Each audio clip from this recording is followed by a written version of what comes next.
जय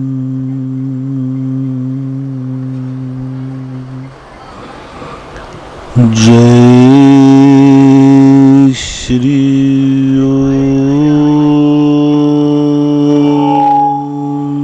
नमः सिद्धेभ्यः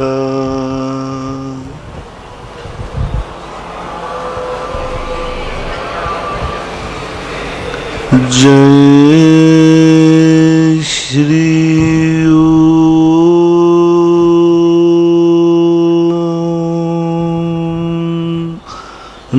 नमः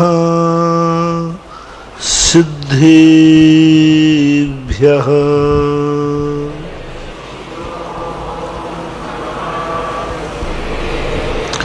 जय श्री नमः सिद्धेभ्यः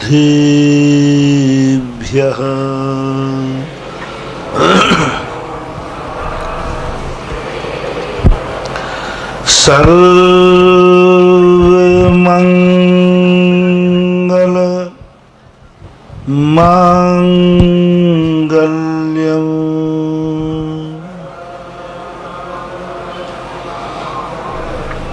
सर्वकल्याणकारकं प्रधानं सर्वधर्माणां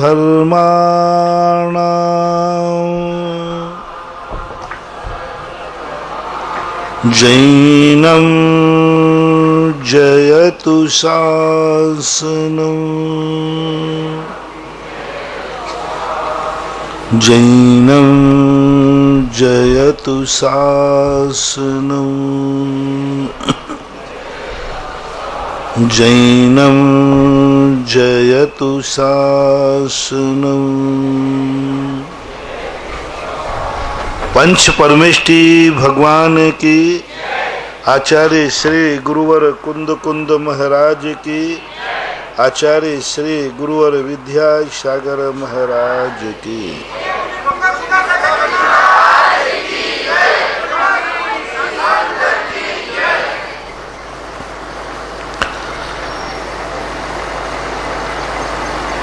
हम खुद अपनी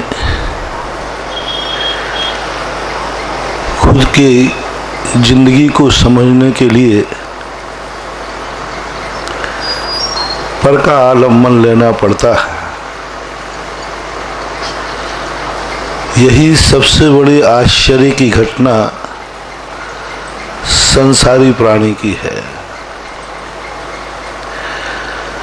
दूसरे को हम जितना जानते हैं उतना हम अपने आप को नहीं जानते। जितनी कीमत हमारी दूसरों की है उतनी हमारी दृष्टि में हमें स्वयं की कीमत नहीं है। और जब तक व्यक्ति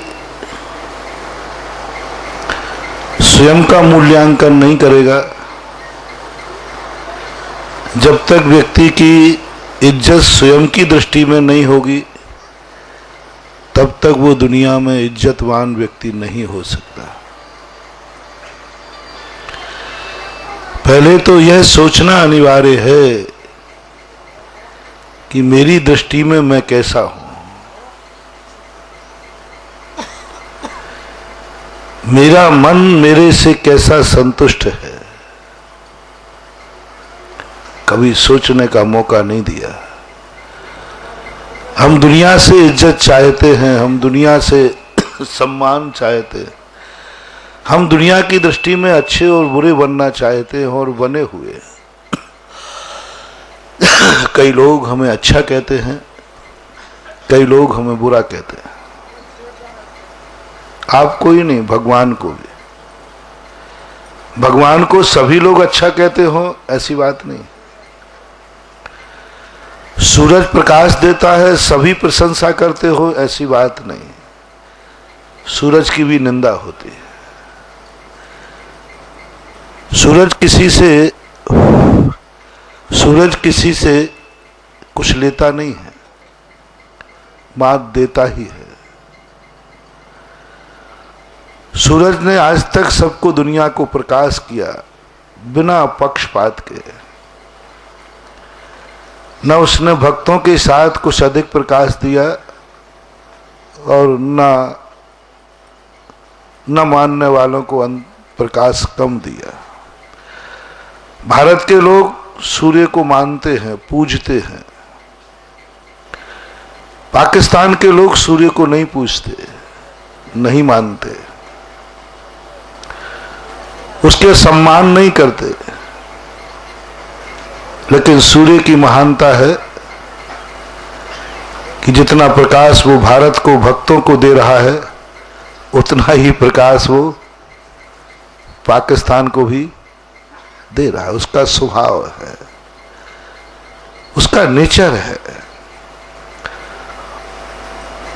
वो कहता है मेरी दृष्टि में कोई ना मित्र है और ना दुश्मन है, ना भक्त है और ना विरोधी है।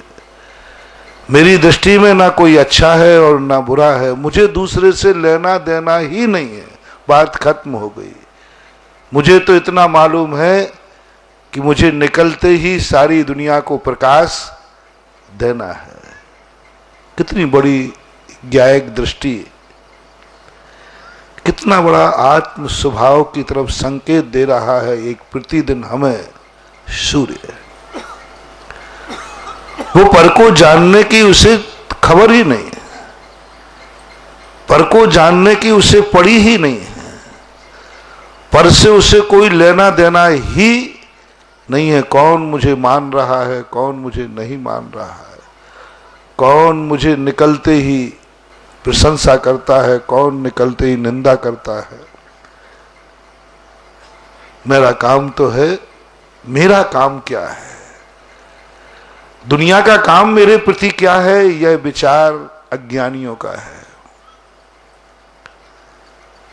अपनी दृष्टि ऐसी ही अनादिकाल से रही बंधुओं। अपन दुनिया की तरफ देखते हैं कि दुनिया का कर्तव्य मेरे प्रति क्या है। एक माँ बाप सोचता है कि बेटे का कर्तव्य क्या है मेरे प्रति। मैंने बहुत सारे लोगों से पूछता हूं कि एक पिता से पूछो कि भाई तुम्हारे मन में क्या इच्छा है, तुम अपनी जिंदगी के संबंध में क्या सोचते हो इस परिवार के बीच में रहकर। बोले महाराज मैं यही सोचता हूं कि एक बेटा है जो मेरा, वो आपका भक्त है, उसको आप इतना जरूर सिखा देना कि उसका पिता के प्रति क्या कर्तव्य है, मां के प्रति क्या कर्तव्य है, बड़ों के प्रति क्या कर्तव्य है। हर बड़ा व्यक्ति जान रहा है, हर बड़ा व्यक्ति के मन में एक प्रश्न है, चाह रहा है, चाहत है कि महाराज ऐसा प्रवचन देवे, जिनवाणी ऐसा प्रवचन देवे, कोई दुनिया का ऐसा कोई विद्यालय हो जावे जो मेरे अधीनस्थों को कर्तव्य का बोध करा देवे, जो मेरे से छोटा है। हमारी बहुत बड़ी जिज्ञासा है, सबकी है, सबके मन में एक बहुत बड़ा इच्छा है कि मेरे से जो छोटे हैं उनका क्या कर्तव्य होना चाहिए, ये बताओ महाराज। एक सासू के मन में इच्छा है कि महाराज बहू के लिए कर्तव्य सिखाए कि बहू का कर्तव्य सासू के प्रति क्या है। मेरी जिज्ञासा, मैं भी तुम में शामिल हुए जाता हूं, चिंता मत करना। मैं प्रवचन देता हूं, कभी भी प्रवचन कर्ता बन के नहीं देता, क्योंकि प्रवचन करने का अधिकार तो अनंत चतुष्टय के धनी साक्षात अरहंत देव को ही है, मेरे लिए।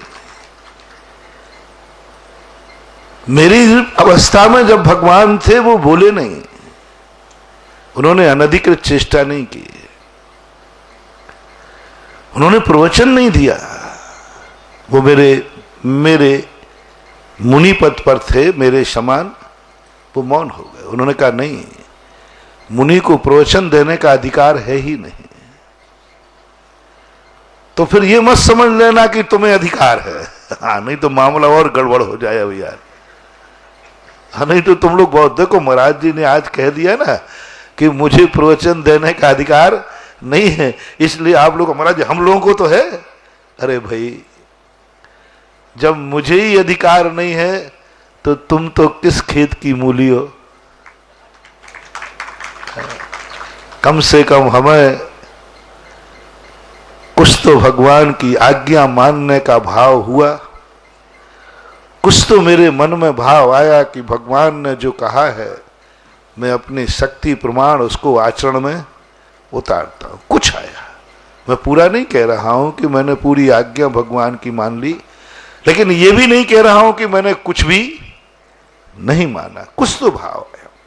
इस पंचम काल में रह करके भी कम से कम मुझ में ये साहस हुआ कि भगवान ने जो मार्ग बताया है उस पर एक कदम चल के देखता तो हूं, कम से कम चलने का साहस तो किया, भाव तो आया, परिणाम तो आया।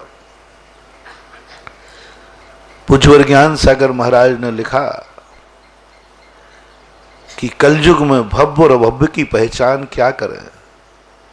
बहुत अच्छा उदाहरण दिया उन्होंने। ये नहीं लिखा कि वो अपने लक्ष्य में सफल हो जाए, उन्होंने लिखा कि यदि किसी व्यक्ति के मन में जिनवाणी को पढ़ने के बाद ऐसा अंदर भाव आ जाए कि जैसा जिनवाणी ने कहा है मैं इसको थोड़ा सा करके देखता हूं, एक कदम चलता हूं और मेरे लिए ही ये लिखा गया। पहली दृष्टि क्या करना, जो कुछ भी शास्त्र हैं ये किसका कोर्स है, कोर्स बताना।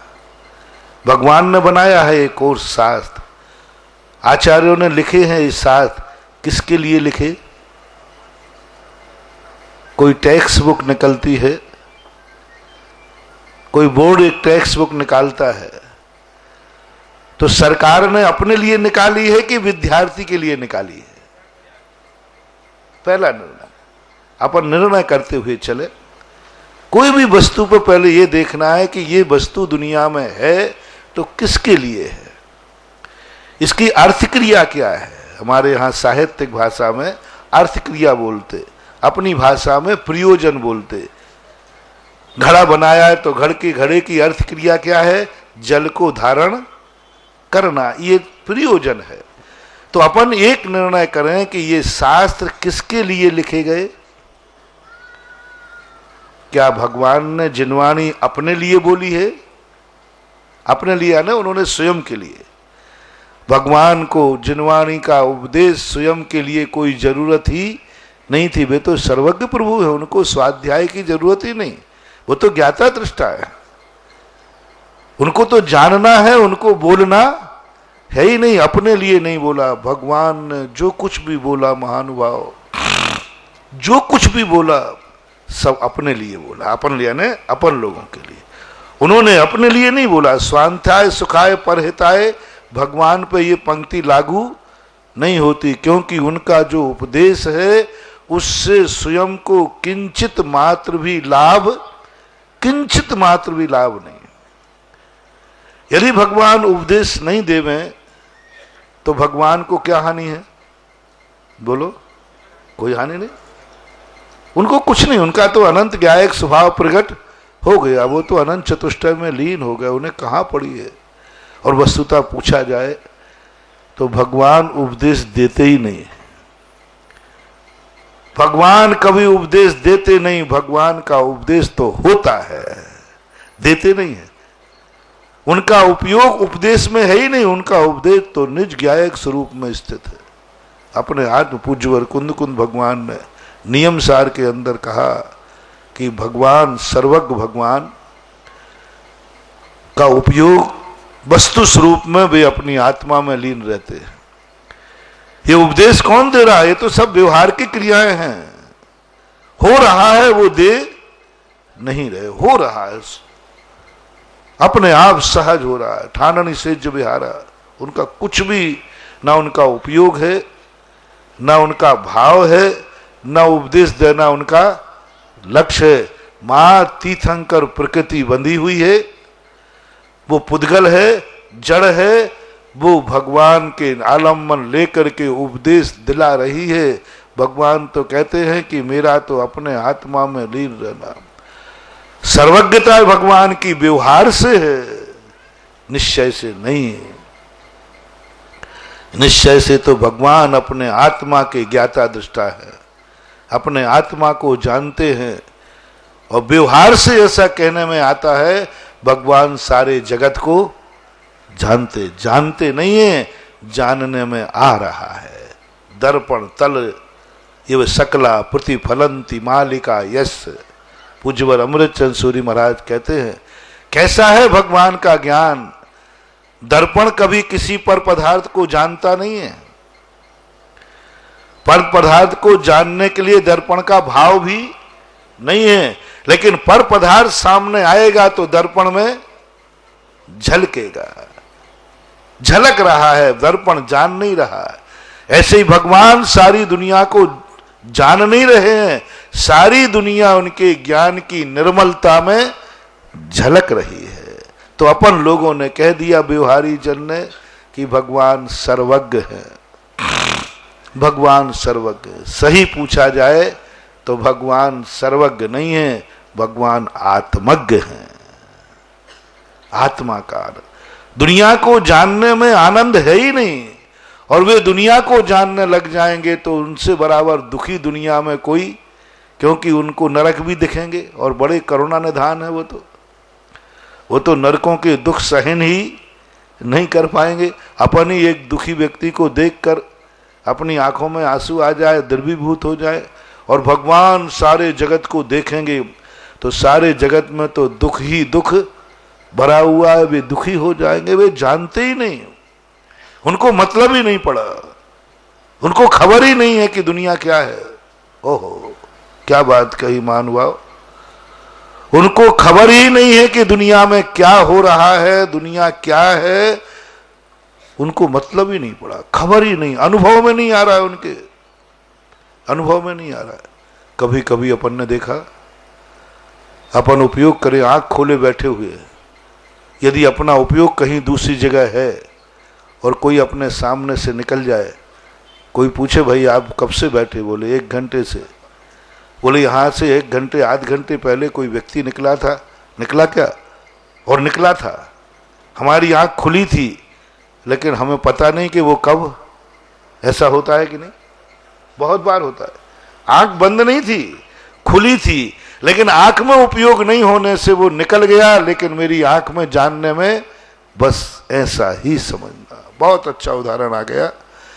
जैसे अपना उपयोग अन्यत्र होने से सामने कोई वस्तु आ जाए आंखों के सामने, तो भी वह हमारे ज्ञान का विषय नहीं बनती। ऐसे ही सर्वज्ञ भगवान का उपयोग अपनी आत्मा में स्थिर रहता है, अपनी आत्मा में लगा रहता है। सारे दुनिया के गेय पदार्थ उनको खबर ही नहीं है, पता ही नहीं है दुनिया में क्या हो रहा है। झलक रहा है ज्ञान में, उन्हें मालूम ही नहीं उपदेश में क्या निकल रहा है। वो तो उपदेश देते समय भी बेखबर है।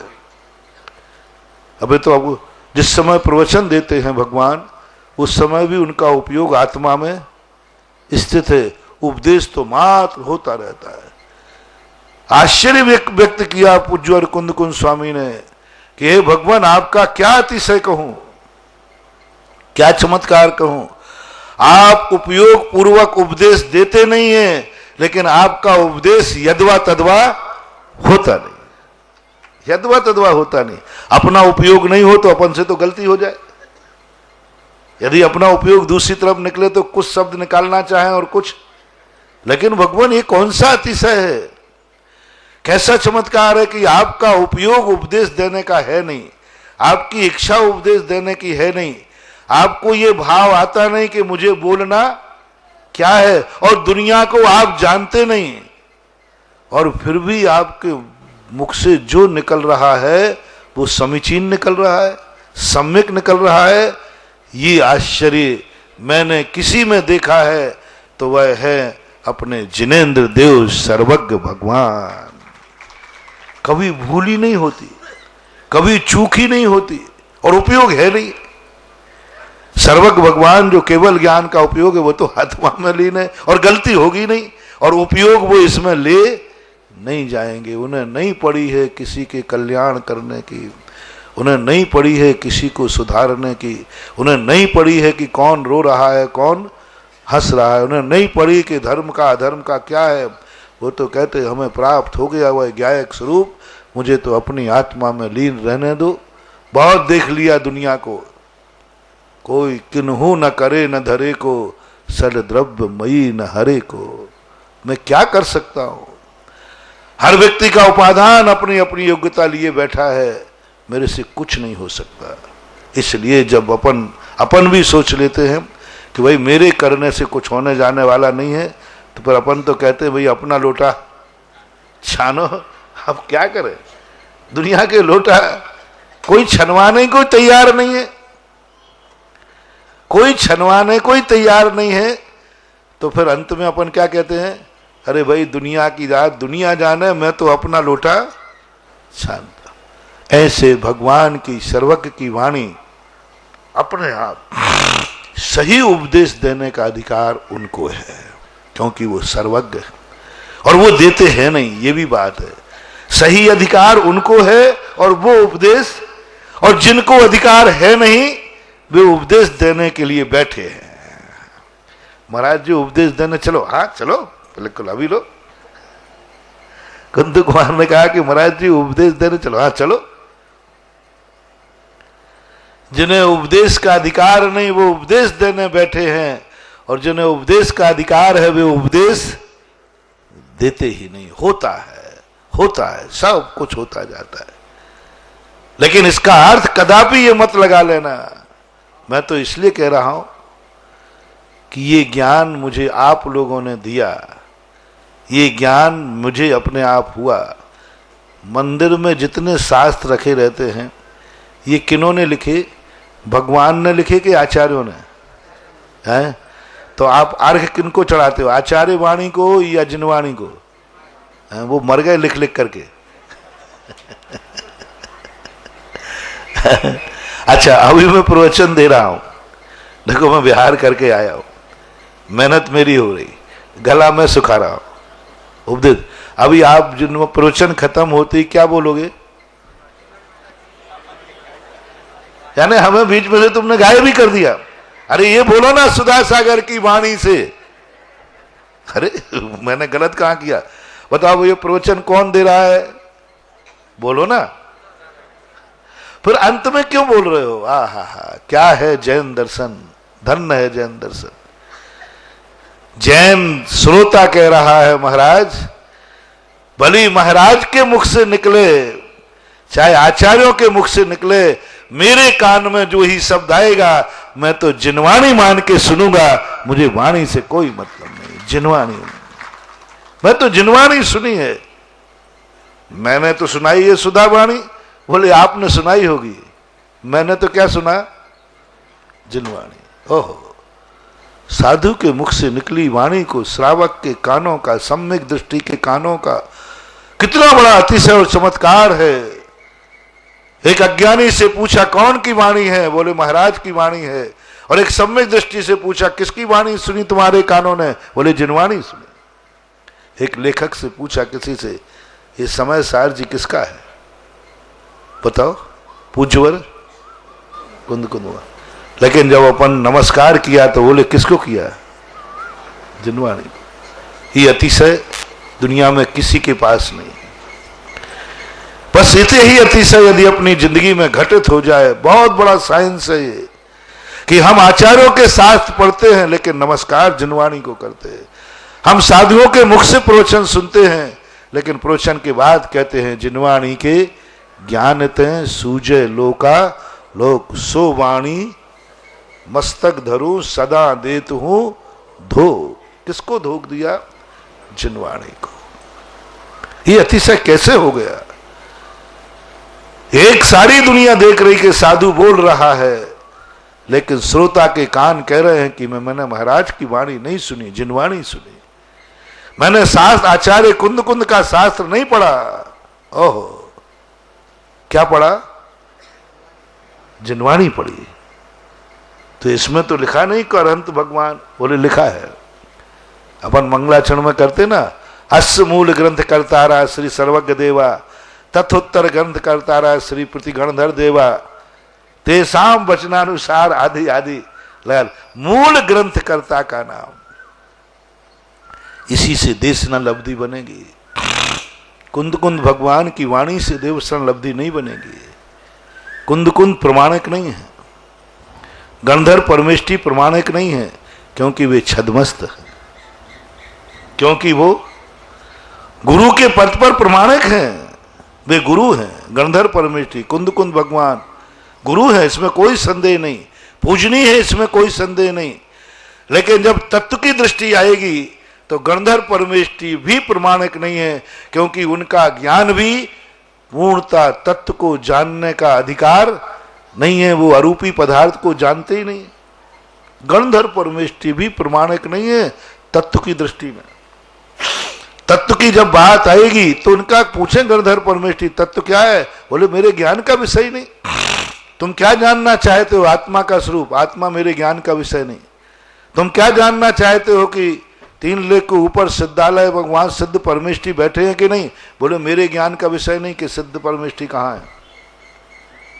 गंधर्व परमेष्टि के भी ज्ञान में सिद्ध परमेष्टि का आकार झलकता नहीं, क्योंकि सिद्ध परमेष्टि कैसे हैं? अरूपी है, और उनका ज्ञान 4 ज्ञान है, रूपी को जानता है। गंधर्व परमेष्टि को पता नहीं है कि सिद्ध कितने हैं, कहाँ बैठे हैं, कैसे बैठे, स्वयं के ज्ञान से। वो भी यही कहेंगे, भगवान ने कहा है कि आकातीन लोक के ऊपर सिद्ध परमेष्टि इस प्रकार से स्थित हैं। किसने कहा? मेरी आत्मा का स्वरूप अरसमरूपी गंधम अगंधम है। गंधर्व परमेष्टि को नहीं पता, उनका ज्ञान ही नहीं, मति ज्ञान का विषय नहीं, वो इंद्रिय ज्ञान है। शुद्ध ज्ञान भगवान का दिया हुआ है, अवधि मना पर्याय ज्ञान का विषय नहीं। वो भी यही कहेंगे, भगवान ने कहा है कि आत्मा का स्वरूप ऐसा है, इसलिए वो तत्व दृष्टि से प्रमाणिक नहीं है। और जो तत्व दृष्टि से प्रमाणिक नहीं है वो उपदेश देने का अधिकारी नहीं है। गंधर्व परमेष्टि भी नहीं, कुंद कुंद भगवान भी नहीं। अब अपन जो है गंधर्व परमेष्टि जो हैं वे भगवान की वाणी के प्रचारक हैं। अपन लोग क्या हो गए? भगवान की वाणी के प्रचारक हो गए, अधिकृत नहीं है। जब गंधर्व परमेष्टि कुंद कुंद स्वामी और हमें भी अधिकार नहीं है उपदेश देने का, तो हे ग्रस्तो तुम तो अनधिकृत चेष्टा करने ही नहीं, निर्णय कर लेना कि हम ग्रस्तों को तो किंचित मात्र भी अधिकार है ही नहीं, क्योंकि हमने तो भगवान की वाणी को किंचित मात्र भी आचरण में नहीं उतारा है। यदि ऐसी दृष्टि अपनी बन जाएगी, यदि सुनते समय भी ऐसी दृष्टि बन जाएगी, तो तुम्हें राग द्वेष भाव खत्म हो जाएंगे। तुम्हें यह भाव नहीं आएगा कि कौन प्रवचन दे रहा है, तुम्हें यह भाव आएगा जिनवाणी सुन रहा हूं, देश न लब्धि। बस सम्यक दर्शन की भूमिका बनने लगी। जैसे तुम्हें कोई शब्द नहीं ऐसा आ जाए, लोग कहते सम्यक दर्शन प्रवचन सुनते सुनते कैसे हो जाता है, जिनवाणी पढ़ते पढ़ते कैसे हो जाता है। इस शास्त्रों को पढ़ने से सम्यक दर्शन नहीं होता। शास्त्र पढ़ते समय जिस समय हमारे उपयोग में आया, ओहो यही जिनेन्द्र देव ने कहा है, यही जिनेन्द्र, कुंद कुंद ने नहीं, यही जिनेन्द्र देव ने कहा है, यही सत्य है। ऐसी प्रतीति जो मैं पढ़ रहा हूं, बस उसी समय तुम्हारी देश न लब्धि बन जाएगी। हिद में वो दृश्य में वो तत्वम नान्या न चान्न था, इत कंपाए सांबोवत सन मार्गे संस्या ऋषि। प्रवचन सुनने से सम्यक दर्शन नहीं होगा। जिस दिन कोई वाक्य पर तुम्हारा उपयोग टिक जाए, ओहो जो वाक्य मेरे कान में आया है ये महाराज का वाक्य नहीं है, सावधान, ये महाराज का वाक्य नहीं है, ये साक्षात जिनेन्द्र देव का वाक्य है। ये सर्वज्ञ भगवान ने कहा, यही वस्तु का स्वरूप है। ऐसी प्रतीति जिस प्रवचन में हो जाए, समझ लेना तुम्हें देश न लब्धि की प्राप्ति हो गई और आप तत्व को ग्रहण करने के अधिकारी हो गए। कितना बड़ा चमत्कार सम्यक दृष्टि का। शब्द निकाला है मुंह से एक साधु ने, और सम्यक दृष्टि के कान पर शब्द पहुंचा है जिनेंद्र देव का, और जिनेंद्र देव है नहीं आज। चमत्कार देखना, टनाटन जादूगर। आज बताओ इस कलयुग में पंचम काल में जिनेंद्र भगवान है क्या? और श्रोता दिन भर चिल्लाता है। अभी प्रवचन के बाद बोले कहा, बोले जिनेंद्र भगवान की वाणी सुन के आया हूं, जिनवाणी। अरे पागल हो गया क्या तू? पंचम काल में जिनेंद्र होते ही नहीं, और जब जिनेंद्र है नहीं तो जिनवाणी कहां से आ गई बताओ? क्या मरे हुए की भी वाणी होती है? क्या मरा हुआ व्यक्ति वाणी बोलता है? क्या निर्माण को प्राप्त हुआ भगवान भी बोलता है? ये क्या चमत्कार है? देखो कल युग में लोग कहते चमत्कार नहीं। जिनवाणी कह रही है कि जिनेंद्र भगवान है नहीं, और भक्त कहता है कि मैं जिनवाणी अपने कानों से सुन करके आया हूं, इसका रहस्य का उलझन को सुलझाओ।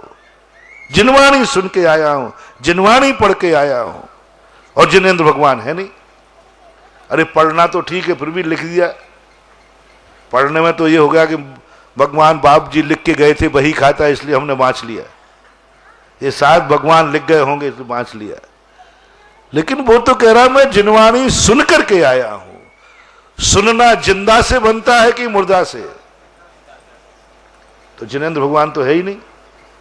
वाह रे वाह, केशव नगर इतना पुण्यात्मा है। महाराज केशव नगर में आके जो भी आता है वो जिनेंद्र देव बन जाता है।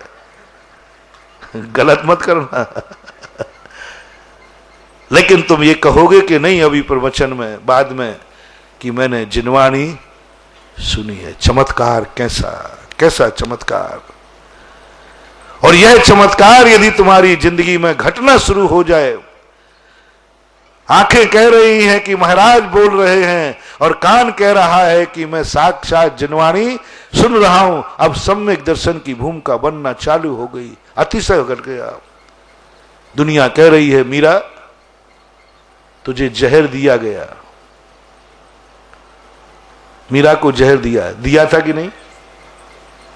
मीरा से पूछा, मीरा तू मरी नहीं? बोले क्यों? तूने तो जहर पी लिया। हम सबने मिलकर जहर पिलाया था। वो कहता अच्छा, तुम लोगों ने जहर पिलाया था पर मैंने तो प्रसाद पिया था। क्या घटकर चमत्कार! तुमने पिलाया होगा जहर, मैंने तो प्रसाद पिया था। क्या प्रसाद भी कभी मारता है? बस तो मैंने जहर पिया ही नहीं। अब ये घटना कैसी है ये मुझे समझ में नहीं आई। देने वाला कह रहा है मैंने जहर दिया है, और पीने वाला कह रहा है प्रसाद पिया है। बोलो जहर की घटना घटी वहां, देने वाला सफल हुआ कि पीने वाला सफल हुआ? पीने वाला सफल हो। वो कहता मैंने जहर पिया नहीं। बस यही चमत्कार अपनी जिंदगी में घटना चाहिए महानुभाव। उपदेश दे रहा है छद्मस्त जो तत्व को जानता नहीं है। उपदेश दे रहा है मति शुद्ध ज्ञानी जिसका आरूपी विषय ज्ञान का है ही नहीं। लेकिन श्रोता कहता है मुझे इससे कोई फर्क नहीं पड़ रहा है, मेरे इस कानों में जो शब्द आएगा, क्योंकि मैं सम्यक दृष्टि हूं, क्योंकि मैं होनहार भव्य हूं, कितना भी कुछ भी बोल दो, मेरे कानों में आते ही मैं ऐसा सापेक्षवाद लगाऊंगा कि वो साक्षात जिनवाणी बन जाएगी। विद्यानंद जी महाराज ने अष्ट सहस्त्री के अंदर लिखा कि हे भगवान, सम्यक दृष्टि को कोई मिथ्या दृष्टि बना ही नहीं सकता। कितने उपदेश दे दे, कोई उपदेश मिथ्या भी देगा तो उस मिथ्या में सापेक्ष लगा देगा और सम्यक कर लेगा। किसी ने कहा कि ये संसार क्षणिक है, अनित्य है, इसमें शाश्वत कुछ भी नहीं है, ऐसा किसी ने बोल दिया। संसार कैसा है? क्षणिक है, अविनाशी है, इससे कुछ नहीं, ये बोल दिया। ये जहर है, ये अज्ञानता है। सम्यक दृष्टि थी कोई फर्क नहीं पड़ता मुझे। तुम अज्ञानी प्रवचन सुन रहे हो, तुम अज्ञानी, संसार क्षणिक है, वस्तु तो शाश्वत अविनाशी है। बोले कोई फर्क नहीं पड़ता मुझे, कहने दो उनको। मैं जिनेंद्र भगवान का भक्त हूं, मेरे कान में आते ही मैं लगा दूंगा पर्याय नय की अपेक्षा से वस्तु क्षणिक है। कान में आते ही क्या लग गया? पर्यायार्थिक नय की अपेक्षा, पर्याय की अपेक्षा वस्तु अनित्य है कि नहीं? यह है सम्यक दृष्टि की कला। मिथ्या उपदेश को सम्यक उपदेश बना लिया। पूज्यवर विद्यानंद जी अब अष्टसहस्त्री के अंदर कहा, मिथ्या उपदेश को मात्र इतना लगा दिया, पर्याय की अपेक्षा वस्तु। अब किसी सांख्यमती ने कहा कि वस्तु नित्य और कूटस्थ है। अब ये अन्यथा उपदेश है। सम्यक दृष्टि कहते आने दो मेरे कान में। जैसे कहा, बोले महाराज क्या बोल रहे हैं, वस्तु नित्य? बोले ठीक बोल रहे हैं। बोले कैसे बोल रहे? निश्चय नय की अपेक्षा से वस्तु शाश्वत अविनाशी है। ये कला पूज्यवर उमा स्वामी महाराज ने कहा, तुम्हें दुनिया का कोई व्यक्ति नहीं भटका सकता। प्रमाण नय रधिगमा, तुम उपदेश को, तुम गेय को प्रमाण और नयों का आलम्बन लेकर जानो। तुम्हारे कान में हर वाणी सम्यक रूप से फलीभूत होगी। मिथ्या वाणी तुम्हारे कान में आ ही नहीं सकती, क्योंकि तुम्हारे पास दो थर्मामीटर हैं, प्रमाण और नय। बहुत बड़ी बात कही। पदार्थ को जानो ऐसा नहीं कहा, वस्तु को जानो ऐसा नहीं कहा पूज्यवर ने। जब पूछा कि भगवान सम्यक ज्ञान क्या है, तो पदार्थों को जानो, पदार्थों को समझो। नहीं, प्रमाण नई रधिगमा, प्रमाण और नयों से पदार्थों को जानो। आंखों से नहीं, कानों से नहीं, किसी मास्टर से नहीं, किसी शास्त्र से नहीं, किसी विज्ञान से नहीं। किससे जानो? प्रमाण और नयों के माध्यम से जानो। प्रमाण और नय की तुम्हें सिद्धि हो जाएगी। उस दिन कोई व्यक्ति तुम्हें जहर पिलाएगा भी तो वो अमृत बनकर के तुम्हें शाश्वत अविनाशी बना देगा। ये कला जैन दर्शन की बहुत बड़ी कला है। ये चमत्कार घटाओ, ये चमत्कार तुम्हारे जीवन में घटे, तुम इतने सापेक्षवादी हो जाओ कि कथन करने वाला एकांतवादी है और सुनने वाला एकांत को अनेकांत बना दिया, सापेक्ष लगा करके। अनेकांतोपि नेकांता प्रमाण नय साधना। अनेकांतोपि नेकांता प्रमाण नय साधना। अनेकांत है भगवान, आपके मत में अनेकांत भी अनेकांत है। यानी वस्तु सब सर्वथा अनेकांतमय नहीं है। वस्तु सर्वथा अनेकांतमय नहीं है, अनेकांत भी अनेकांत है। यानी वस्तु एकांतमय भी है। व्यवहार नय की, पर्याय नय की अपेक्षा से वस्तु अनित्य ही है। ही लगाया कि नहीं? लेकिन किसकी अपेक्षा? सरल करता हूं उदाहरण। एक व्यक्ति मामा है, पिता है, पुत्र है, भक्त है, पति है, भाई है। व्यक्ति क्या है? व्यक्ति व्यक्ति है। और एक ही व्यक्ति 10 नातों से रिश्ते जोड़ रहा है। ये अनेकांत है, लेकिन अनेकांत ही नहीं है। पिता की अपेक्षा से वह पुत्र ही है। ही लगाओ, ही से तुम्हें घृणा हो गई लगता है। लोगों को ही से घृणा हो गई। भी शब्द ठीक है, अरे भी इतना खतरनाक है, इतना खतरनाक है, इतना खतरनाक है। तुम भी शब्द के इतने प्रभावित हो गए कि भी शब्द इतना खतरनाक है। देखो अभी मैं भी लगाता हूं। पिताजी ने कहा कि ये मेरा बेटा, ये मेरा पुत्र ही है। मेरा नहीं, ये मेरा पुत्र भी है। पुत्र भी है बनेगा ही नहीं, क्योंकि पिता की अपेक्षा देखा जाए तो ही लगेगा। इसमें नहीं समझ में आए तो और कहूं, थोड़ा छोटा सा है इधर। कोई तुम कहो ये मेरी पत्नी भी है, अब समझ में आ जाएगा सबको। अब लगाओ कैसे, कभी लगाओ यहां। दूसरे को मत लाना, बेटे को मत लाना भाई। ये मेरी पत्नी भी है कि पत्नी ही है? मेरी ही। भी लगा दिया तो मामला बिगड़ जाएगा। पत्नी भी है इसका अर्थ कुछ और भी है तुम्हारी। अब लगाओ भी, कैसे लगाओगे? सम्यक दर्शन ज्ञान चारित्र मोक्ष के मार्ग ही है, सम्यक दर्शन भी मोक्ष का मार्ग है। भी लगा दिया, कथन गलत हो जाएगा कि नहीं? इसका अर्थ है कि मिथ्या दर्शन भी सम्यक दर्शन ही मोक्ष का मार्ग है, सम्यक ज्ञान ही मोक्ष का मार्ग है, सम्यक चारित्र ही यानी रत्नत्रय ही मोक्ष का मार्ग है, रत्नत्रय भी मोक्ष का मार्ग है। मुनि पद से भी मोक्ष मिलता है। सुनना भाई, मुनि पद से भी मोक्ष मिलता है। इसका अर्थ है कि नहीं ही शब्द का प्रयोग। इसलिए ऐसी दृष्टि जब अपने मन में आ जाए तो अपन तत्व ज्ञाता नहीं बन पा रहे, और उसका जो मूल प्रसंग है कि हम सही नहीं खोज पा रहे कि ये जो कोर्स बना है, ये प्रवचन हो रहे हैं, किसके कोर्स के, किसके लिए है। अपना मूल विषय चल रहा था, किसके लिए प्रवचन है, किसके लिए जिनवाणी, ये 7 कुंद कुंद भगवान ने किसके लिए लिखा। दुनिया में कुछ भी आप, मैं तो धर्म का स्टेज होने से धर्म की बात कर रहे हैं, किसी भी वस्तु को तुम किसको देख सकते हो, कौन सा प्रवचन सुन सकते हो, कौन सी वाणी सुन सकते हो, क्या तुम खा सकते हो, कहां तुम चल सकते हो, किससे तुम बोल सकते हो, उसका सबसे पहले निर्णय करना, जिसको मैं देख रहा हूं क्या यह वस्तु मुझे देखने के लिए बनाई है। पहला निर्णय करो, पहला निर्णय। आंख है, देखेगी, किसको देख रहे हो? पहले तुम इसकी जानकारी करो कि यह वस्तु क्या मुझे देखने के लिए बनाई है, क्या यह वस्तु मेरे लिए देखने के लिए बनी है।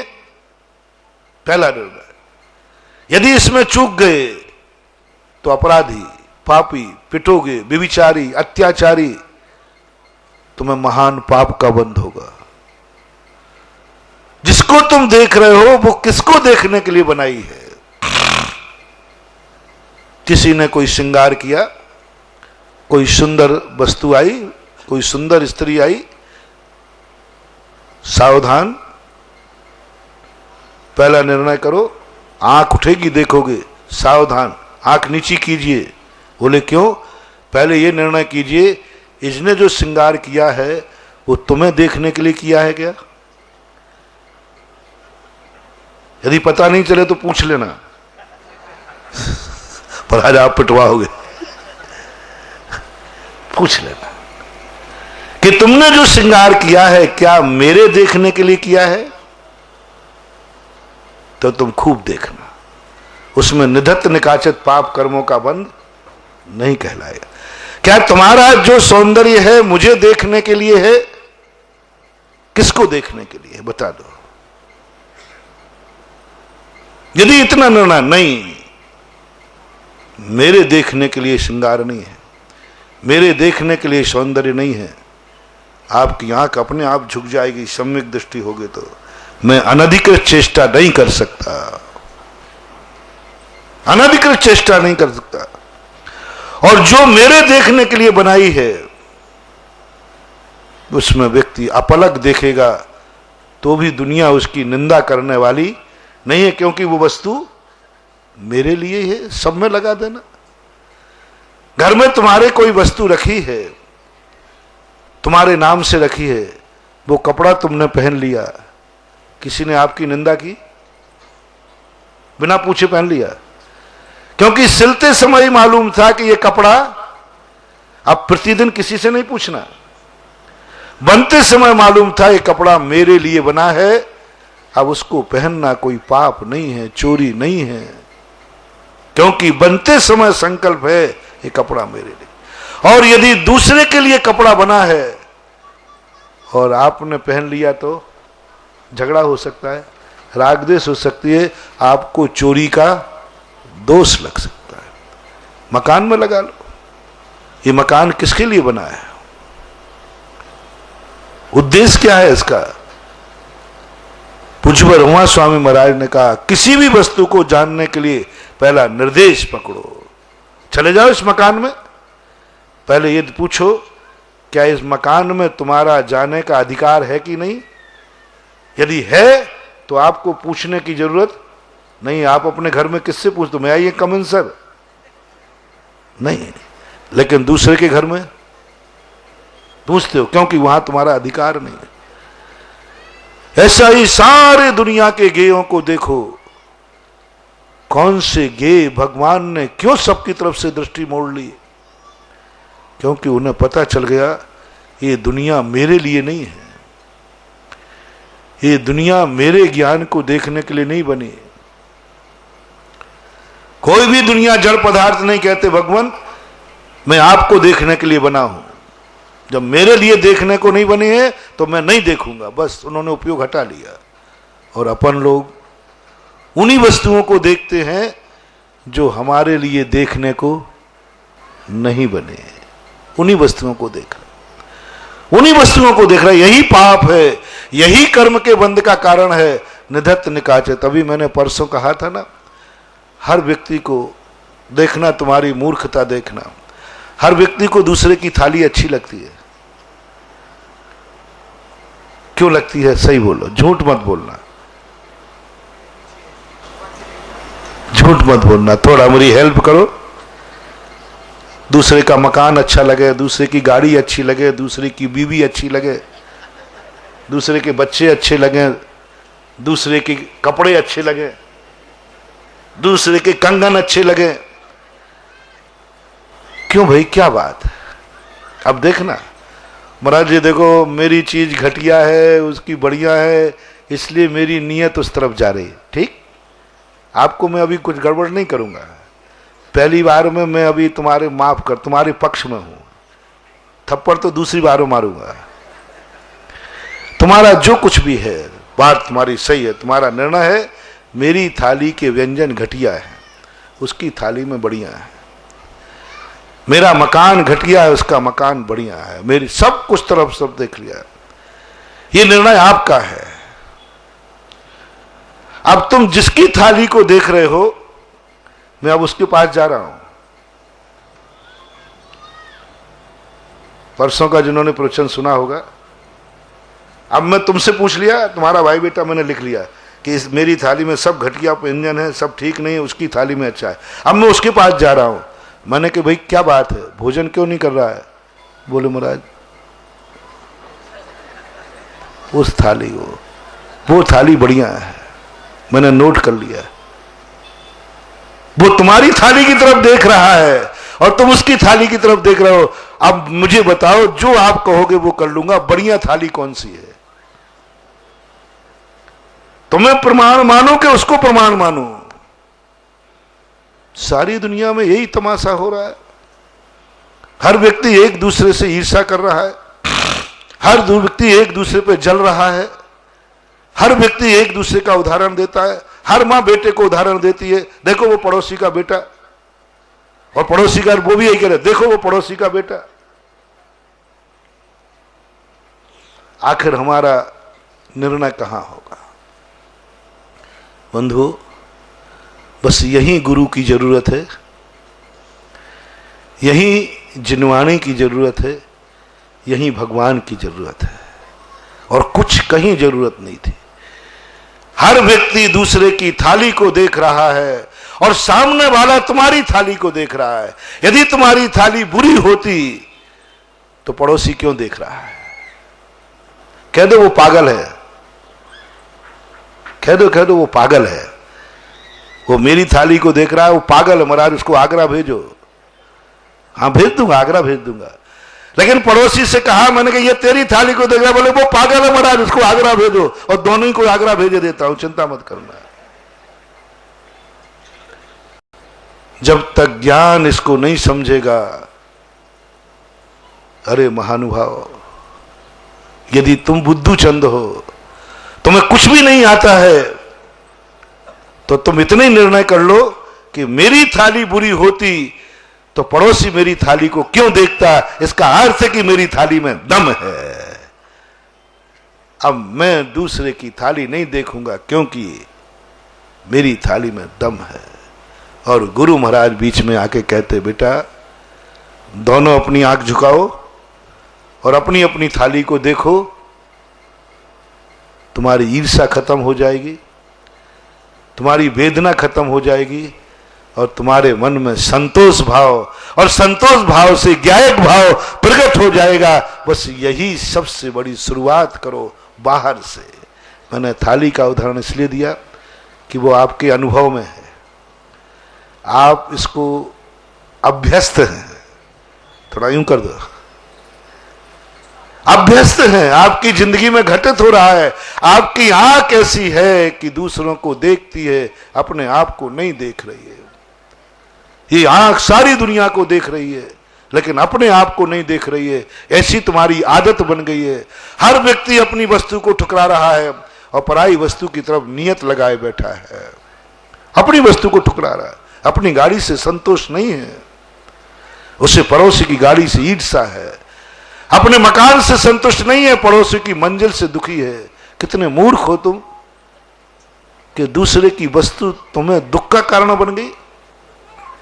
अरे स्वयं की वस्तु दुख का कारण बने तो बने, पड़ोसी की एक मंजिल बढ़ने पर हम दुखी हो गए, उनकी एक गाड़ी आने पर दुखी हो गए, यही तुम्हारे विनाश का कारण है। एक बार एक व्यक्ति ने कहा कि महाराज विकास का लक्षण क्या है? दो बातें ध्यान रखना। मैंने कहीं कहा था विकास का पहला लक्षण कि जो वस्तु आपको चाहिए है वह वस्तु तुम्हारे पास नहीं है और किसी दूसरे के पास है, तो तुम्हें कैसा लग रहा है? तुम्हें कैसा लग रहा है? बस यहीं से शुरू हो जाएगी तुम्हारी जिंदगी। जैसे आपके पास कोई वस्तु है, नहीं है, आप गाड़ी चाहते थे, आपके पास नहीं है, दोनों दोस्त थे और उसको गाड़ी आ गई, आपको कैसा लगा? दोनों एक साथ पढ़ते थे और एक कलेक्टर बन गया, इंटरव्यू में पास हो गया, तुम्हें कैसा लगा?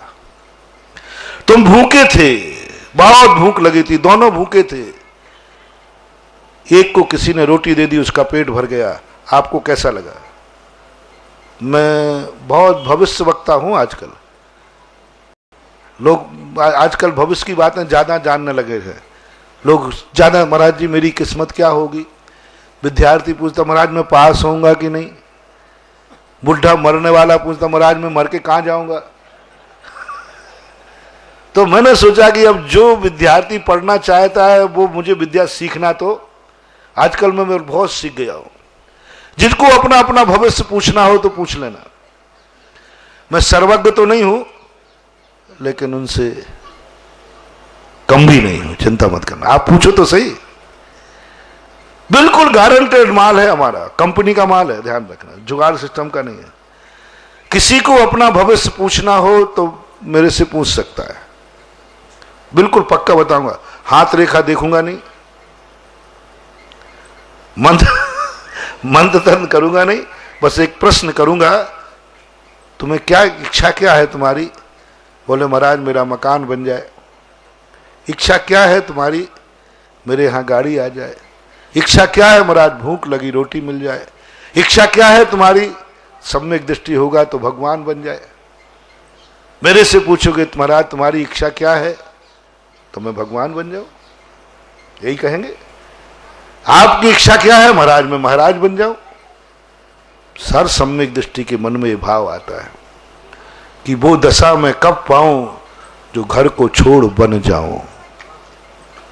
हर सम्यक दृष्टि की पहचान, सम्यक दृष्टि की पहचान यह नहीं है। पूज्यवर नेमीचंद महाराज जीव कांड के अंदर कर कहते हैं कि वो तत्व को जानता है। 6 द्रव्य 7 तत्वों पर श्रद्धा है, नहीं ये तो झूठा हो सकता है, झूठा हो सकता है। बहुत बड़ी बात कह रहा हूं महानुभाव, ये तुम बेईमान हो सकता, अभव भी कर सकता है। पूज्यवर कुंद कुंद स्वामी ने कहा सत्य यदि तुम कहो कि मेरा तत्व के ऊपर अकाट श्रद्धा है, नहीं, मिथ्या दृष्टि हो सकता है। सद्य यदि पत्य यदि रोचे यदि पुणो फासे दी, पुणो फासे दी, श्रद्धान कर रहा, प्रतीति कर रहा है, तत्व का ज्ञाता है, बहुत तत्व का ज्ञाता है, तो भी मत समझना ये सम्यक दृष्टि है। फिर क्या समझना?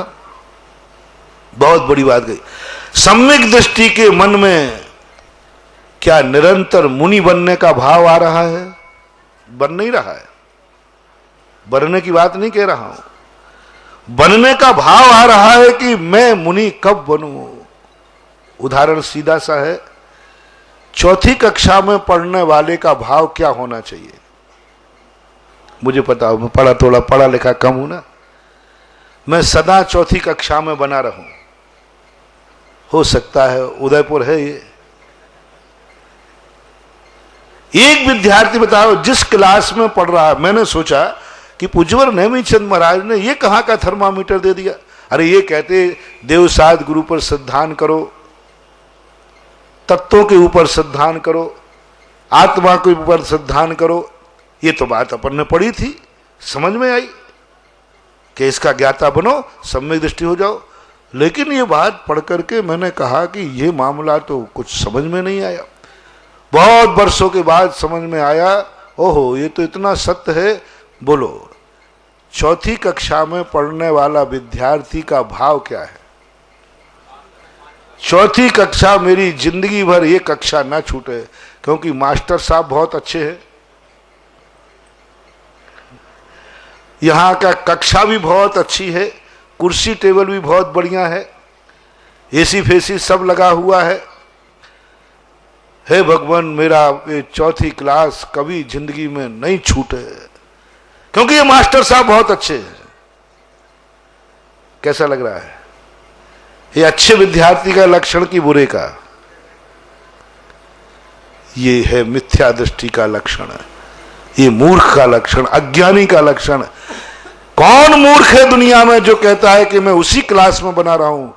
जब जब तुम्हें ये भाव आवे महानुभाव, सावधानी पूर्वक सुनो, जो भी क्रिया तुम कर रहे हो, चाहे तुम स्वाध्याय कर रहे हो, चाहे तुम आहार दान दे रहे हो, चाहे तुम माला फेर रहे हो, चाहे तुम पूजा कर रहे हो, चाहे तुम अभिषेक कर रहे हो, और चाहे तत्व का चिंतन कर रहे हो, कुछ भी एक्स वाई जेड, यदि तुम्हारी प्रतीति में ऐसा आया, हे भगवान यह चीज मेरी हमेशा बनी रहे, जैसे मैं अभिषेक कर रहा हूं आप, और आपके मन में यह भाव आया, हे भगवान मैं आपकी सदा सेवा करता रहूं, सदा अभिषेक करता रहूं, समझ लेना आप मिथ्या दृष्टि है, आपका विकास होने वाला नहीं, आप अनंत संसारी हैं। क्या भाव आ रहा है आपको? देखो, मैं बुरी बात में नहीं घटा रहा हूं। आपने अभी तक सुने होंगे जो कुगुरु को माने, कुदेव को माने, कुशास्त्र को माने, वो मिथ्या दृष्टि, कुतत्व को माने वो। लेकिन एक मिथ्या दृष्टि, जैन मिथ्या दृष्टि, आजकल मिथ्या दृष्टि दो, एक जैन और एक जैनेतर। तो जैनेतरों से तो हमें कोई ज्यादा मतलब है नहीं, हमें तो जैन मिथ्या दृष्टि को सुधारना है। अब जैन मिथ्या दृष्टि कौन? जो अभिषेक कर रहा है। देखना, हे भगवान मेरी भावना है मैं सदा जन्म जन्म तक तेरा अभिषेक करता रहूं। मिथ्या दृष्टि, अनंत संसारी, स्वर्ग तो प्राप्त कर लेगा, लेकिन स्वर्ग से पुनः नरकों में भटक जाएगा। तपेश्वरी से राजेश्वरी और राजेश्वरी से नरकेश्वरी भटक जाओगे महानुभाव। बहुत बड़ा दर्शन दे रहा हूं, समझना। आज बहुत शुरुआत में इतना मार्मिक प्रसंग छिड़ गया। पूजा कर रहा है, भगवान बस मुझे कुछ नहीं चाहिए, सदा तेरी पूजा करता रहूं। मिथ्या दृष्टि, अनंत संसार, जैन मिथ्या दृष्टि। आजकल बाजारों में भी जैन फ्रूट मिलता है, इसलिए मैंने, अब देखो दुनिया का प्रभाव तो पड़ेगा, मैंने अभी लेवल लगा जैन मिथ्या दृष्टि, जैन फ्रूट, जैन भोजन, जैन भोजनालय। आजकल विशेषण के बिना काम चलता नहीं। अभिषेक है महाराज मैं सदा मुनियों को आहार देता रहा हूं, जब भी मैं, और सदा मिथ्या दृष्टि है महाराज। हे भगवान बस मैं जिंदगी में सदा स्वाध्याय करता रहूं। मिथ्या दृष्टि है भगवान। जो ज्ञान है मुझे 6 द्रव्य 7 तत्वों का, यह ज्ञान मेरा सदा बना रहे। मिथ्या दृष्टि। वैसी मिथ्या दृष्टि। उदाहरण दे रहा हूं, जैसे चौथी कक्षा में पढ़ने वाला कह रहा है मैं सदा चौथी कक्षा में बना रहूं, ये मिथ्या दृष्टि है। चौथी कक्षा में गड़बड़ नहीं कर रहा है, पढ़ाई पूरी कर रहा है, अच्छे नंबर ला रहा है, गड़बड़ नहीं है। चौथी कक्षा का एक एक पाठ उसे याद है, कहीं दोष नहीं लगा रहा है, पूरे कंठस्थ है। लेकिन भावना क्या कर रहा है, ये किताब इतनी अच्छी है, मैंने घोंट डाली, इतना बढ़िया पाठ है कि मैंने पढ़ डाला, याद कर लिया मैंने, तो महाराज बस महाराज एक आशीर्वाद दे दो, मैं जिंदगी भर इसी कक्षा में रहूं। अब उसे ज्ञानी कहूं कि अज्ञानी, आप जो बताओगे वो मैं कह दूंगा।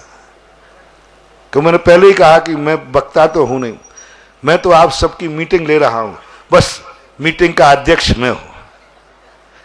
तो मुझे 2 वोट का अधिकार है, तुम्हें 1 का है, ज्यादा नहीं है।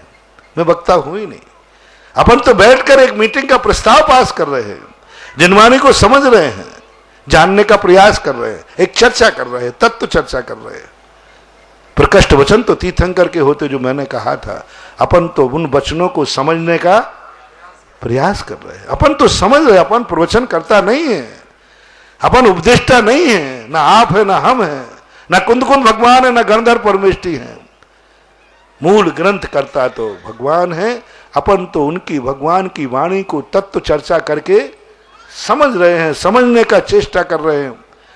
और समझने में चूक भी हो सकती। देखो, कुंद कुंद स्वामी यदि शास्त्रों के कर्ता होते तो भी ये कदापि नहीं लगते कि चुक्की का जलम न गेत तब। चूक सब ये क्या बता रहा है, भगवान में आपके भाव को नहीं समझ पाऊं, समझाने में चूक जाऊं। इसलिए अपन तो तत्व चर्चा कर रहे हैं, अपन तो समझने का प्रयास कर रहे हैं, अपन सब बैठ के समझ रहे हैं। तुम भी समझो, मैं भी समझू।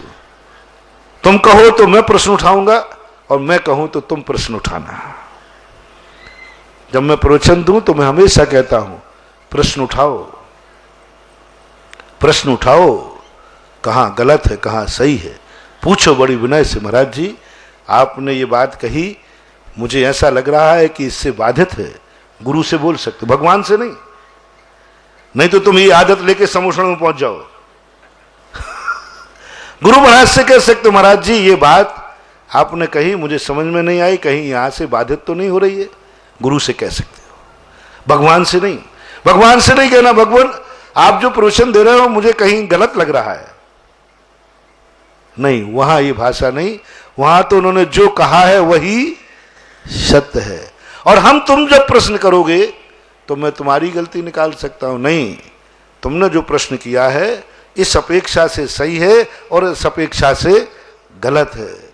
इसलिए मैं आपसे पूछता हूं, चौथी कक्षा में बहुत पढ़ने वाला पारंगत है, अभी 6ठी 7वीं कक्षा में घटा रहा हूं, चिंता मत करना। मैं भी मिथ्या दृष्टि बनूंगा, अभी तुमसे बनवाऊंगा। पहले मैं तुम्हें बना दूं, फिर तुम मुझे बना देना धीरे से। देखो कैसे चौथी कक्षा में पढ़ने वाला बहुत पारंगत है, सब कुछ जानता है, चौथी कक्षा का पूरा एक एक लेसन याद है, मास्टर को खूब पसंद करता है। लेकिन उसकी भावना यह है कि मैं सदा चौथी कक्षा में बना रहूं, इसलिए पढ़ रहा हूं, इसलिए दिन रात पढ़ रहा हूं, इसलिए मैंने पढ़ाई की है कि ये कक्षा मेरी कभी नहीं छूटे। ऐसे भाव वाला दिन रात पढ़ रहा है, दिन रात अध्ययन कर रहा है, रट रहा है। इसे ज्ञानी कहूं कि अज्ञानी, जो सभा निर्णय करेगी मीटिंग।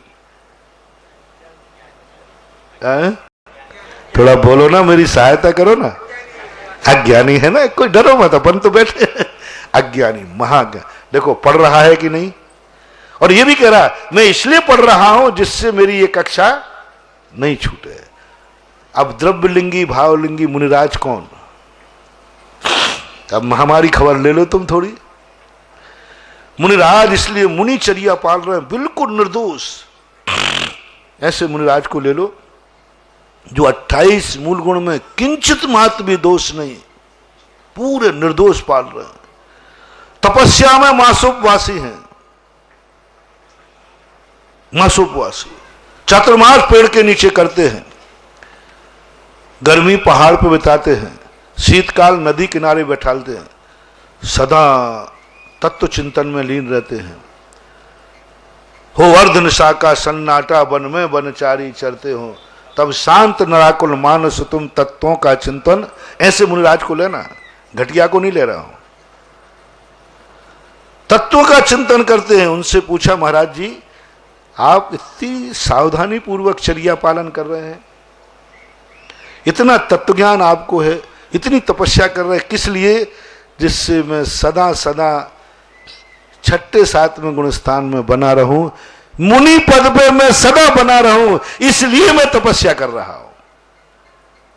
नीचे नहीं, नीचे नहीं, उन मिथ्या दृष्टि मुनिराज की बात कर रहा हूं, जो मिथ्या दृष्टि मुनिराज पूरी तपस्या कर रहे हैं। मात भाव इतना है, सदा मैं मुनि बना रहा हूं, क्योंकि मुनि पद में बड़ा आनंद आ रहा है। सब आरंभ परिग्रह छूट गया, सब प्रकार छूट गया। बस अब तो मुझे ऐसा लग रहा है मैं सदा सदा हमेशा भवांतरों में जब भी मैं मुनि बना रहूं, बस ऐसा भाव उन मुनिराज को है। वे मुनिराज द्रव्यलिंगी मिथ्या दृष्टि। पूज्यवर नेमी चंद्र महाराज, ये कथन आज तक तुमने सुना नहीं होगा। अब सब मिथ्या दृष्टि बन गए। मैं सदा अभिषेक करता रहूं, कौन? मैं उसकी नहीं कह रहा, मैं कभी अभिषेक नहीं करूंगा, उस मिथ्या दृष्टि की चर्चा ही नहीं कर रहा हूं मैं। सदा मैं पूजा करता रहूं, सदा मैं आहार देता रहूं, सदा मैं मुनि बना रहूं, सदा मैं स्वाध्याय करता रहूं, ये मिथ्या दृष्टि का लक्षण है, जैन मिथ्या दृष्टि। अब सुनो, अब आप ही बताना। दूसरा विद्यार्थी से पूछा, क्यों पढ़ रहे हो भैया, क्यों मेहनत कर रहे हो? बोले महाराज जी मेरी भावना है कि अब इस क्लास में मैं रहना नहीं चाहता, मैं इसलिए पढ़ाई कर रहा हूं जिससे मैं फेल नहीं हो जाऊं। मुझे 5वीं कक्षा अच्छी लग रही है, 4थी कक्षा में रहने वाला लोभ आकर्षण किसका है? आकर्षण, 4थी में रहने का आकर्षण नहीं। 4थी को पढ़ रहा है, सावधानी से पढ़ रहा है, लेकिन दृष्टि किस पर है? आकर्षण किसका है? भाई तू इतनी मेहनत क्यों कर रहा है? यदि 4थी कक्षा में रहना है तो मेहनत करने की जरूरत ही नहीं है। मेहनत करना बता रहा है कि वो कहता महाराज जी इस कक्षा में मैं नहीं रहना चाहता हूं, बस एक आशीर्वाद दे दो। इस साल तो मैं 4थी में बैठ गया, अगली साल यदि मैं बैठ गया तो बच्चे सुसाइड कर लेते हैं। हा, क्या बात है रे महानुभाव भैया, कहां भटक रहे अपन लोग, कहां अटक रहे हैं, कहां पाखंड है, अहंकार है। एक गृह सामान्य बालक 1 साल एक क्लास में बैठता है और उसकी निरंतर भावना रहती, अब दूसरी साल में इसमें नहीं बैठूं, कुचित कदाचित किसी कारण से उसी कक्षा में दूसरी साल आना पड़े तो शर्म से आता है, बोलो रोता हुआ आता है कि हंसता हुआ, यहां तक कि सुसाइड कर लेता है। ओहो, जिस कक्षा में पढ़ा साल भर, उस कक्षा में दोबारा बैठने को मिला तो सुसाइड कर लिया। इसका अर्थ ये हुआ कि जिस कक्षा में रहने वाले विद्यार्थी को यदि आगे कक्षा में जाने का भाव नहीं आ रहा है तो वो सुसाइड करने लायक है और दुख का कारण है। अब सुनो, अब सुनो, नेमी चंद महाराज को बरसों लगाया मैंने, मुझे पहले समझ में नहीं आई कि ये बात क्या है कि अविरत सम्यक दृष्टिकोण जो निरंतर सम्यक दर्शन की अनुभूति के बाद, सम्यक दर्शन की प्रतीति के बाद उसके मन में एक ही टीस लगती है, बस झटती मैं कब पंचम गुण स्थान में पहुंचूं। और यदि ताकत क्या लगाता है, अच्छे पढ़ने वाला विद्यार्थी को यदि ये कहा जाए कि 2 साल में एक साथ 2 क्लासें भी पार कर लोगे तो प्रयास करता है कि नहीं?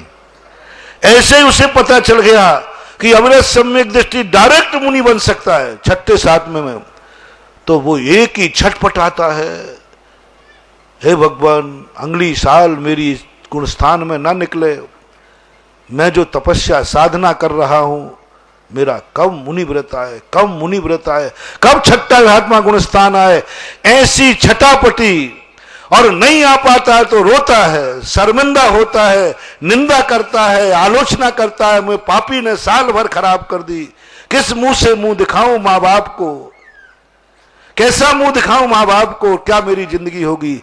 ऐसे ही सम्यक दृष्टि जब चौथे गुण स्थान से ऊपर नहीं उठ पाता है, कर्म के कारण से, शक्ति की हीनता के कारण से, परिवार के मोह के कारण से, कारण तो कई हो सकते हैं, मोह के कारण नहीं हो पा रहा है, कर्म के कारण नहीं हो रहा है, शक्ति की हीनता के कारण नहीं हो रहा है, कमजोरी है तो वो छटपटाता है, क्या मुंह दिखाऊं, कैसे क्या करूं, 1 साल खराब हो गई। ओहो, उस बालक की दशा देखो। ऐसी ही दशा सम्यक दृष्टि की होती है। जब वो सम्यक दर्शन लेने के बाद उसके मन में छटपटा, कब मैं वृत्ति बनूं, कब मैं त्यागी वृत्ति बनूं, कब मैं पंचम गुण स्थान में पहुंचूं, कब मैं 6ठे 7वें गुण स्थान में मुनि बनूं, ऐसी, और किसी कारण से नहीं बढ़ पाता तो भगवान के सामने रोता है, बेकार है मुझे, सम्यक दर्शन पाने के बाद भी मेरा मुनि बनने का भाव नहीं आ रहा है।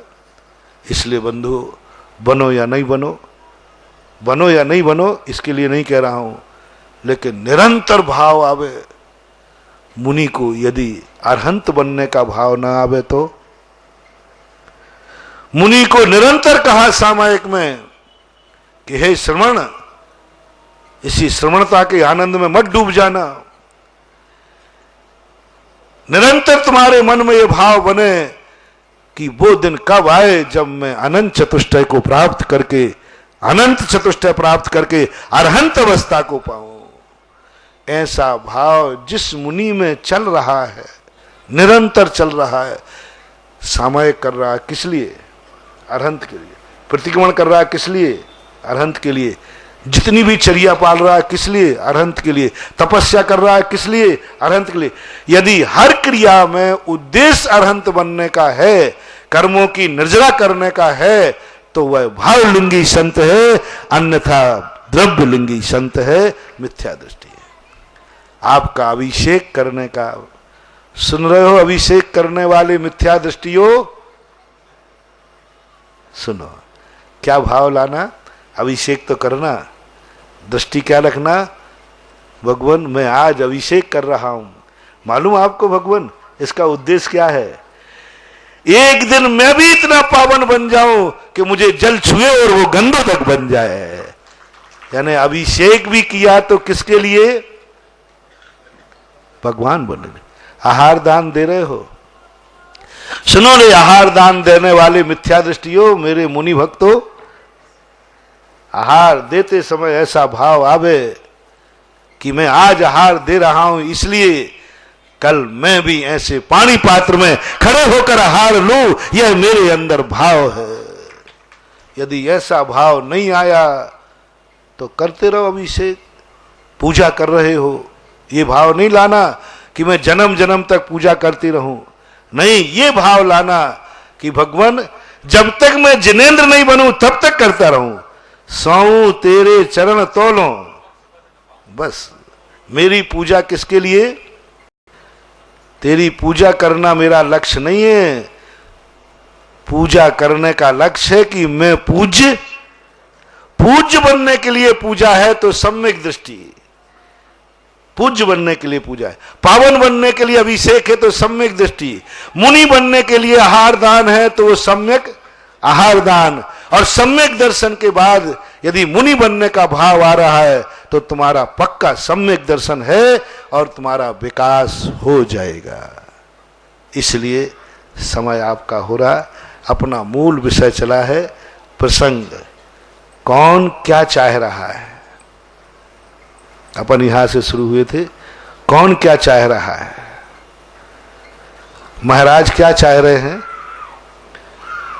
महाराज क्या चाह रहे हैं? श्रावकों का कर्तव्य क्या है हमारे प्रति? मैं आया हूं, आप लोगों का क्या कर्तव्य है? कुंत कुमार थोड़ा इनको सिखाओ, हैं? यही आएगा ना? अच्छा, आप पिताजी का क्या भाव आ रहा है? पिताजी ने क्या प्रश्न पूछा? मैंने पूछा कि पिताजी क्या प्रवचन देना चाहिए? तो बोले महाराज छोकरों को सिखाओ कि बच्चों का पिता के प्रति क्या कर्तव्य है। गलत भाव तो नहीं है? सासू से पूछा कि भाई क्या प्रवचन दे, तो क्या जवाब आया? बोलो ना। सासू, हर सासू पूछ लेना, तुम, मैंने पूछा है, तुम पूछ लेना कि महाराज जी आजकल की बहुओं का सासू के प्रति कर्तव्य क्या है। ये कहेंगे 99% सासुएं कहेंगे, नहीं हो तो कुंत कुमार आज लिस्ट बना लेना। एक मालिक से पूछा फैक्ट्री के कि मैंने कि भाई उपदेश क्या दूं सबके लिए। बोले महाराज जी आप उपदेश दीजिए नौकरों का मालिक के प्रति क्या कर्तव्य है। ये उपदेश दीजिए इनको कि नौकरों के प्रति क्या कर्तव्य है। वो बाद में पूछ रहा हूं, अभी तो यही है। यानी हर व्यक्ति अपने से अधीनस्थ को कर्तव्य सिखाना चाहता है। यही अधर्म है, यही पाप है, यही मोह है, यही संसार का कारण है। कर्तव्य क्या है? किसका कर्तव्य? मेरे से छोटे का मेरे प्रति क्या कर्तव्य है, इसके लिए हर व्यक्ति लालायत है। मेरे प्रति छोटे का क्या कर्तव्य है? आप पूरे शुरू से लेकर आखिरी तक चले जाओ, सारी दुनिया में ये आग लगी हुई है और यही विनाश का कारण है, यही तकरार का कारण है, यही देश का कारण है। और इसी कारण से पंचम काल में कोई भी व्यक्ति सम्यक दर्शन लेके नहीं जमता। इसलिए पंचम काल में भगवान नहीं है, भगवान नहीं है, क्योंकि हर व्यक्ति दूसरों से कर्तव्य की बात कर रहा है। छोटा भी कम नहीं था। अब मैं पूछूं, अब मैंने तो पूछ लिया कि आपका कर्तव्य क्या है। अब कोई ने तुमसे पूछा कि भाई महाराज जी अपने यहां आए हैं, तो महाराज जी का कर्तव्य क्या है? महाराज जी आपका क्या कर्तव्य? आपकी इच्छा है, आपकी इच्छा क्या है? महाराज जी आपका क्या कर्तव्य है? हम आपको लाए, इतनी बढ़िया आगवानी की, देखो बड़े उत्साह से लाए हैं, बड़े, और देखो हम लोगों की श्रद्धा देखो, भक्ति देखो, प्रवचन सुन रहे हैं। अब आपका क्या कर्तव्य है मेरे प्रति? ये आपके अंदर मन में भाव है। बेटा से पूछा बेटा तेरा क्या भाव है? बोले महाराज इन बाप को सिखाओ, थोड़ा उपदेश दो इन माता पिताओं को कि बेटे के प्रति इनका क्या कर्तव्य। बहू से और पूछ लो, बहू से पूछे मैं क्या प्रवचन दूं? अरे महाराज जी थोड़ा इन सासुओं को सिखाओ कि बहू को बेटी के समान माने, सासुओं का क्या कर्तव्य बहू के प्रति। अब मैं बड़ी दुविधा में पड़ गया है? अब क्या करना चाहिए, क्या होना चाहिए? समय आपका हो गया। आज अपन इतने ही विराम करते हैं। बहुत बड़ी तत्व की बात आज आई, समझो हमें क्या करना है।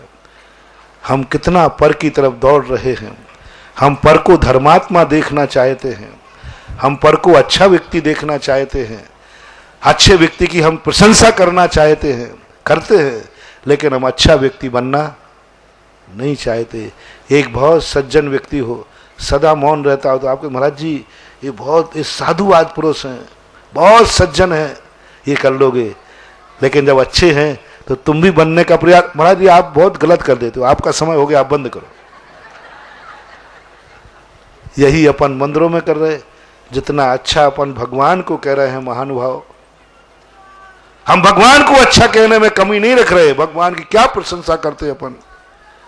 यदि उसका 10वां हिस्सा भी हम अच्छे होने का प्रयास करें तो आज तक अपन भगवान बन जाते हैं। गुरुओं को तुम कितना कहते हो, इतना अच्छा कहते हो, हाँ हाँ क्या गजब की बात है।